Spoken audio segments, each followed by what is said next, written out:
இப்போ இந்த டாப்போட ரேஞ்ச் எவ்வளோவா இருக்கும்னு நினைக்கிறீங்க? ப்ரைஸ் கெஸ் பண்ணலாமா? செம சூப்பரான கிளாத்து, நல்ல சாஃப்ட் கிளாத்தா, அம்பர்லா கட்டு. என்ன ப்ரைஸ் ரேஞ்சாக இருக்கும்னு நினைக்கிறீங்க? ஜஸ்ட் 450ங்க. 450, ஜஸ்ட் 450.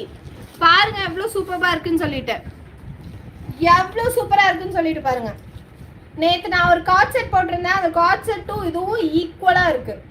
அது வந்து நம்மளோட ப்ரைம் கார்ட் செட்டை 1200 rupeesக்கு என்ன ஒரு லுக் எனக்கு கொடுத்துச்சோ அதே இது வெறும் டாப்ல 450 ரேஞ்ச்லயே எனக்கு அந்த லுக்கை நான் அச்சீவ் பண்ணிட்டேன். செம சூப்பரா இருக்குங்க, மெட்டீரியலுமே செம சாஃப்டா இருக்கு. த்ரூ அவுட் பிரிண்ட் ஒர்க் எல்லாம் பாருங்க எப்படி இருக்குன்னு சொல்லிட்டு சூப்பரா இருக்கு. அழகான பிளாக் கலர்ல இந்த பிங்கும் அந்த ஆஷ் கலரும் சேரப்போ அவ்வளோ ஒரு எலகண்டான லுக்கு கொடுக்கும் நமக்கு.